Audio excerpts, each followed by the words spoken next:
Tusca, vamos lá. Então, eu queria saber sobre o Andrei que foi relacionado para as duas primeiras partidas. O Coritiba acabou não entrando, não teve oportunidade e hoje acabou ficando de fora da lista de relacionados. Existe alguma explicação? Não, primeira explicação eu tenho que falar do jogo de hoje, né, do Londrina, né? Se o Andrei não está relacionado, eu não deveria falar neste momento, antes de falar da partida, né? Mas o que a gente vem fazendo é gerindo o grupo e trazendo para os jogos aqueles que nesse momento estão em melhores condições. Guto, 3-3 fora de casa contra o Londrina, primeiro jogo do Coritiba longe do Couto Pereira. Qual é a avaliação que o senhor faz do desempenho e do resultado? No aspecto, nós não vamos fugir do que nós falamos lá no início.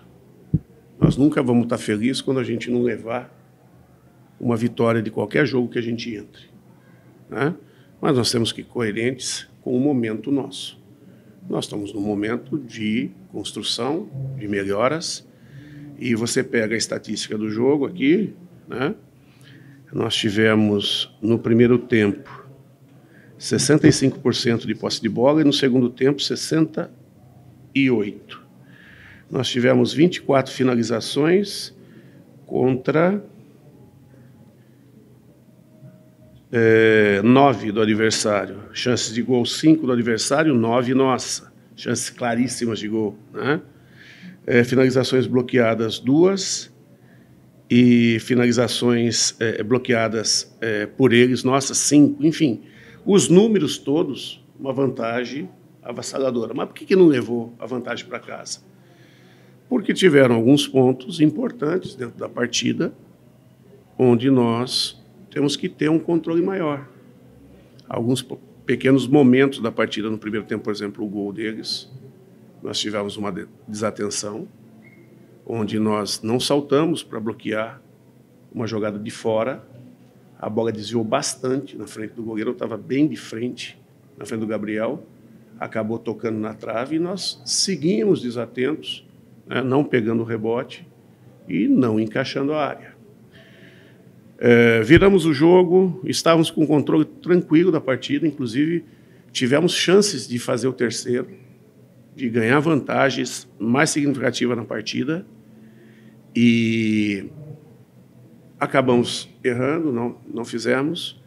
Na troca que o Giovani pediu substituição porque estava cansado, na entrada do Vini, houve uma desatenção, porque o cara que entra, até ele pegar no jogo, é um momento, principalmente início de temporada, é um momento ali de encaixe. E foi o momento que o Londrina acabou, em erros nossos, criando 2 oportunidades e fazendo 2 gols.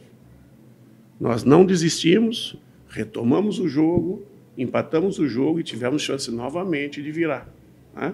E aí sim conseguimos controlar até o final o lado defensivo nosso, mas criando inúmeras chances, mas não conseguindo ter o 4-3 aí que a gente buscava.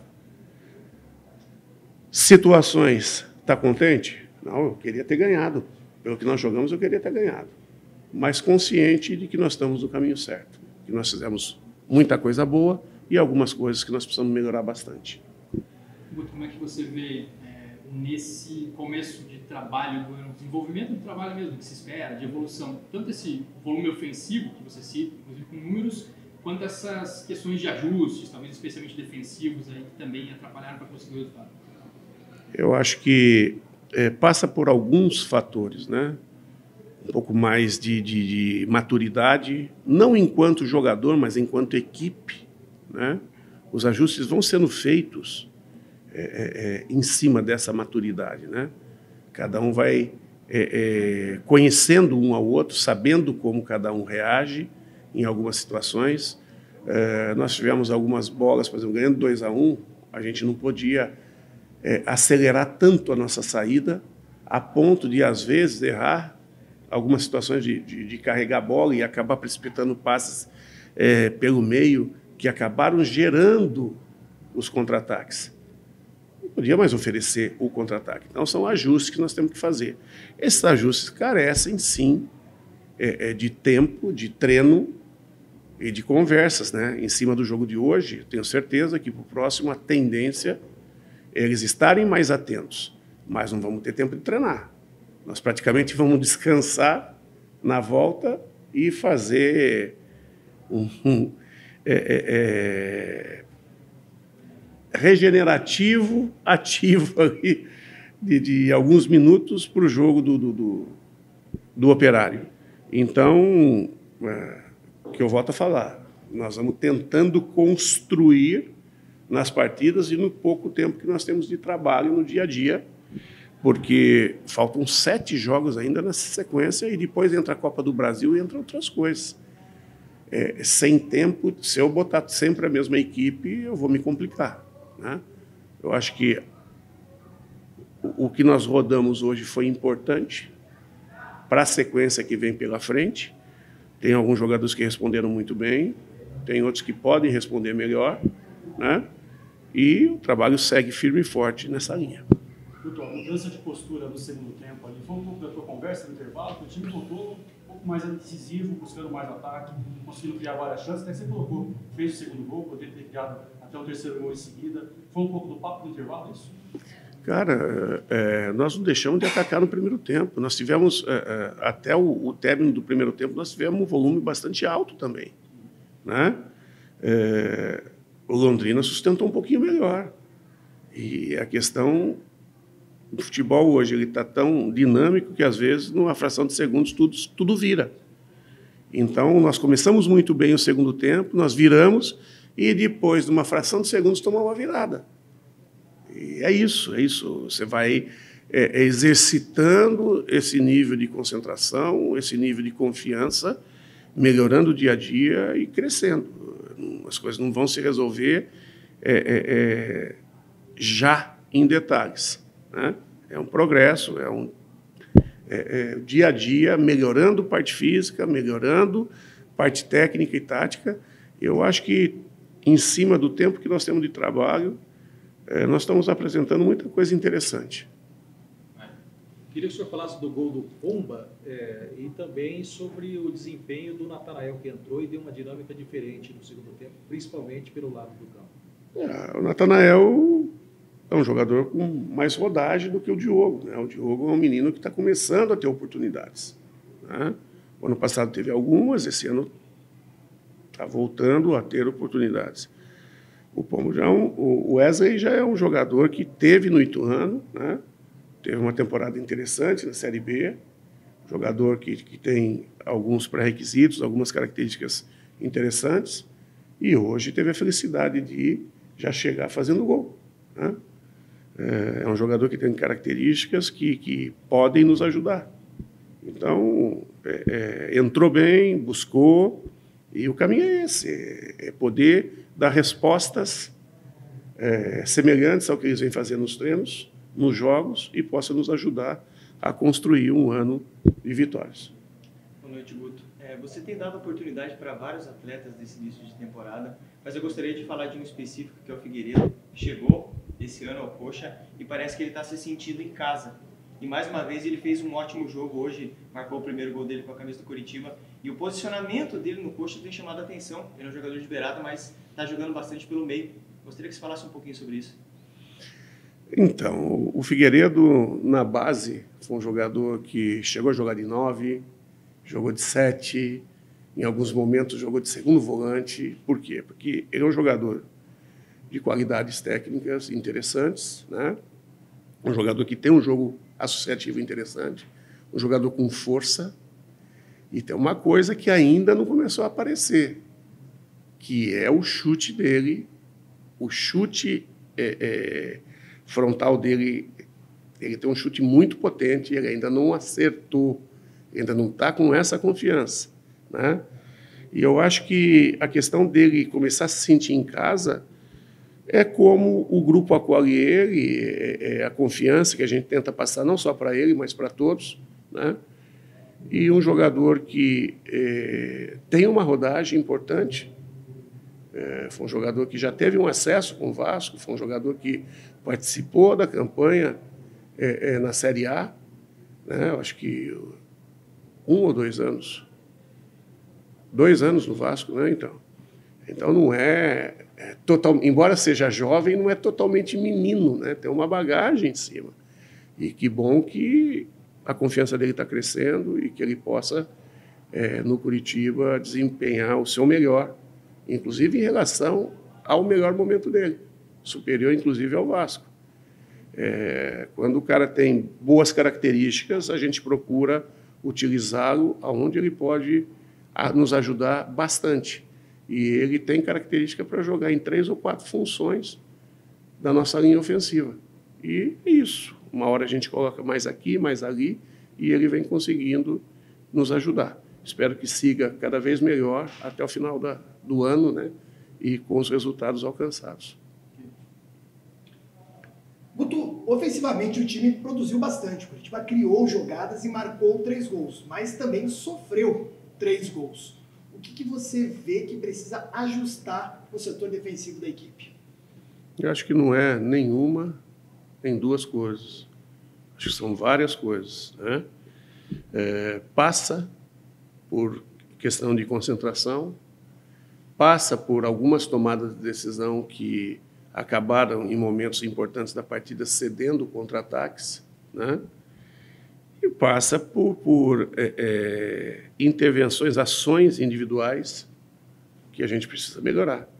Agora, à medida que a gente melhore condicionamento físico, a gente começa a ter o 1 contra 1, a ter os duelos melhorados. À medida que a gente tem os duelos melhorados, algumas coisas que a gente tem perdido não vão acontecer, né? À medida que a gente ganha um condicionamento melhor e melhora o nosso foco, nós também não vamos ter tantos erros de desatenção que podem ocasionar, como ocasionaram hoje, alguns vacilos aí, o gol do adversário. E algumas tomadas de decisão, à medida que você vai jogando e vai treinando, você vai criando situações para que elas sejam tomadas da melhor maneira possível. E aí que esses erros não aconteçam da maneira que tem acontecido. Guto, na coletiva, após o último jogo, você chegou a falar da posição de goleiro, né? Que confia na experiência do Gabriel e espera que ele se recupere até do ano passado, que talvez as coisas não tenham saído certo, porque não estava, no geral, dando, né? Ele acabou sentindo isso. Nesse sentido, você até falou ali do lance do gol, né? Que a bola variou na frente dele e tal, mas que impacto pode trazer ou não trazer, talvez, para a confiança do atleta? E aproveitando o assunto do goleiro, né? A expulsão do Pedro por uma provocação, assim, o que dá para falar, o que dá para conversar com o atleta? Não, cara, é o que eu falo. Quando eu falo de ter jogadores com experiência, né, com bagagem, é isso, né? O Pedro, um menino espetacular. Num momento de emoção, passou um pouquinho do ponto, né? Acabou chutando o copo de água na área do adversário, foi punido, né?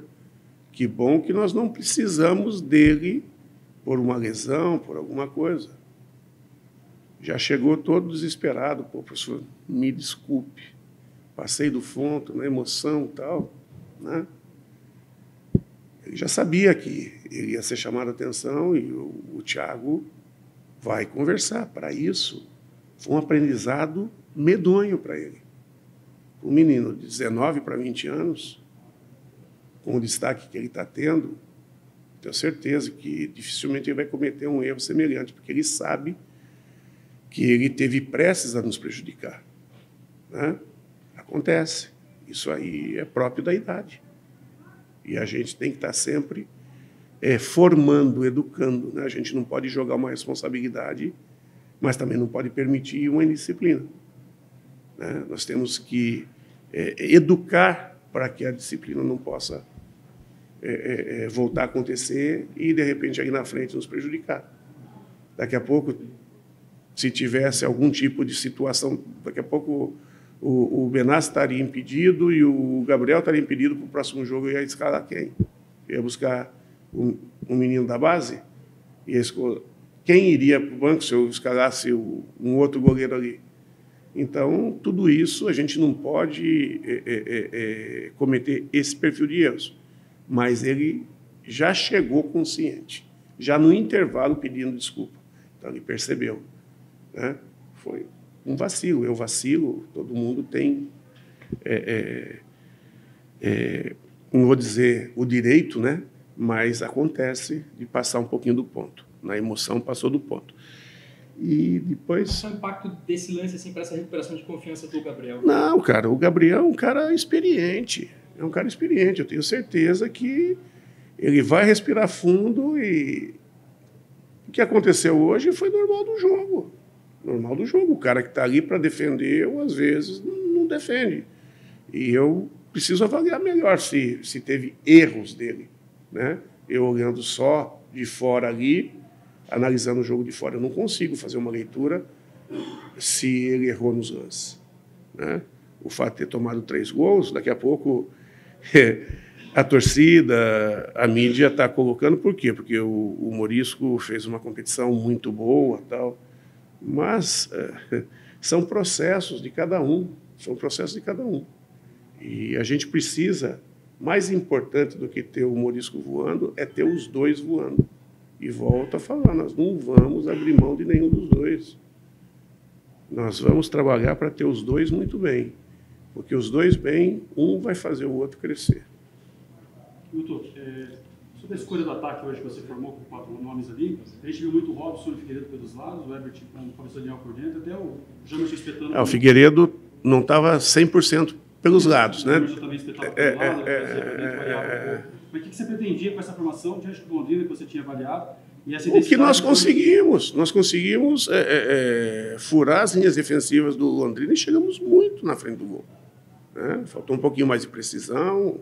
Em outras situações, o goleiro teve a felicidade de defender. Em outras situações, a zaga apareceu para executar o corte, mas nós tivemos um volume considerável, interessante, e que, à medida que a gente consiga melhorar jogo a jogo, embora nós também vamos enfrentar adversários que também vão melhorando e vão conhecendo o nosso modelo de jogo, a gente não pode ficar só nisso.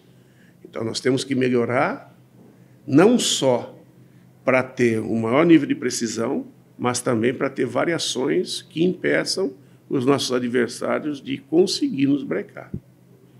Voltando rapidamente ali na questão dos goleiros, dentro do teu planejamento, você pensa em fazer um rodízio também nessa posição? Você que tem rodado bastante o elenco do Coritiba. Então, existe uma programação, sim, né, para rodar também os goleiros, porque eu não posso estar no meio do ano ou dali a pouco acontece alguma coisa com o Gabriel, que hoje vem sendo titular, e eu não estou com o segundo goleiro preparado. Ele tem que jogar para ganhar ritmo. E não só ele, daqui a pouco o Benassi também na condição de terceiro. Porque senão depois nós colocamos ele, como de repente eu vou avaliar aqui, eu nem sei se foi exatamente isso que aconteceu, o Lampoli, que é um baita de um goleiro, tá? Que foi o goleiro do acesso comigo no esporte, tá? Ele, o ano passado, entrou numa situação de quem não estava com ritmo de jogo, acabou fazendo uma partida péssima, e essa partida acabou marcando ele, marcando a carreira dele. Então, nós temos que oportunizar os jogadores, sempre que possível, a jogar, porque nos momentos decisivos, nos momentos cruciais, nós precisamos ter quem esteja preparado mentalmente, com ritmo, para poder exercer da melhor maneira possível. Isso aí é construir, né? E é o que a gente vem fazendo.